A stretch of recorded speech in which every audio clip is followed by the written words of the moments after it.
What's up, guys? Steve here from Card Breaking Out, doing our first Raz in a while. It's a Montreal Canadiens Raz. Best of luck with it. Top name after 4 randoms, taking home all 3 Montreal cards. 2 autographs and a jersey. All legends. We're live. Good luck. Here we go. 11:53. We got Devin all the way down to Andrew. Top name after 4. 1, 2, 3. Timestamp. Timestamp on 3 is 11:53.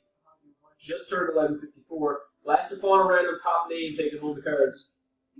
And we got Sean Roy in spot 5 in one spot in it. Congrats, man. Sean, let's get you a timestamp. 4th timestamp on this is at 11:54. And 11:54 it is. So congratulations, Sean. Spot 5 done it. And you're taking home all 3 cards. Thanks again.